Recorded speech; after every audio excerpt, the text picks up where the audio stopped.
Hi, my name is Lee. I'm from PR and Event. Today, I'm going to discuss the crisis that happened in Philadelphia Starbucks in 2018. Starbucks was originally founded by Jerry Baldwin, Zev Sig, Gordon Booker in 1971. The first store was in Cedar Pig Place Market. In 1982, Horace Gov had joined the group as the Director of Marketing and Retail Operations. Starbucks began to provide coffee to the espresso bars and top restaurants. Horace Gov traveled to Italy, where he was impressed by the popularity of espresso bars from Milan. He saw the big potential to develop such a quite similar business with coffee house culture in Seattle.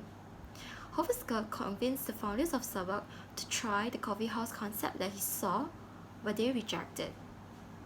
A year later, Scott was thriving while Starbucks was encountering frustration. Then Scott approached his old colleague with an attractive offer. How about $4 million for the 6-unit Starbucks chain? They sold. Then, he merged and changed the name to Starbucks. The company then became Starbucks Corporation and prepared to go national. There, for the first time, a coffee cafe latte has been served. That successful experience was genesis for a new company that Scott founded in 1985. Starbucks also developed a reputation for treating its employees well, which resulted in low turnover in food service industry. The company went public in 1992. The same year, it opened its first store in San Francisco. For the first time, the company ventured overseas the following year. They initially started by joint venture and licensing with local retailers. Growth in the Pacific Rim continued with the opening of locations in Taiwan, Thailand, New Zealand, and in Malaysia in 1998, whereas in China and South Korea in 1999. By early 2000, the number of Starbucks in Japan had reached 100. The company aimed to have 500 stores in Pacific Rim by the year 2003.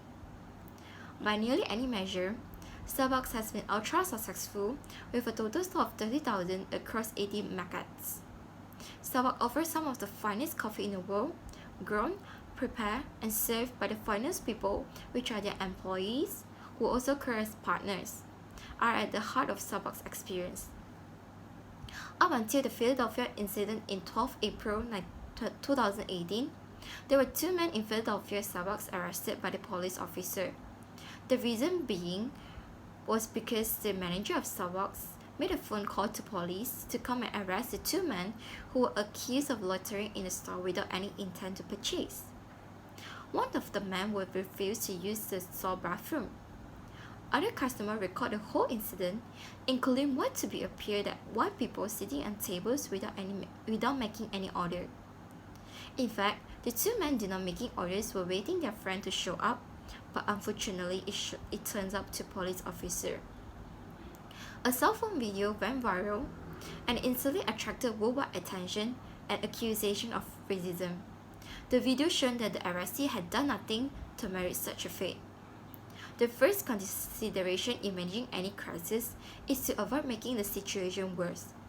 Starbucks accomplished that by immediately recognizing the threat to its reputation and responding quickly. They issuing an equivocal apology and flight across the country to deliver apologies in person to the man who was arrested. In addition to the apology of chairman and CEO, Starbucks announced that it would be closing more than 8,000 stores on May 29 to conduct racial bias training for their employees. In multiple interviews, CEOs of Starbucks continued to apologize and pledge to identify and address the factors that led to such a dire result. He also insisted that the half-day of sensitivity training was only a first step. It still made an announcement that Starbucks was willing to make a cultural change within the staff to combat biases that led to in the incident. It is estimated that Starbucks had lost around $12 million in profit during the time that the 8,000 stores were shut down. But taking the hit is an important step to mending the relationship with the public. In conclusion, Starbucks did handle the crisis well in such a way that they fixed the problem as soon as they acknowledged, but issued an apology from the high authorities and prominent people such as chairman and CEO. For example, the chairman went on national TV with his comment and used words such as embarrassed and ashamed, which everyone could relate to. He also said that we are better than this. Scott wasn't defensive, but instead, he was very decisive about the action they would take.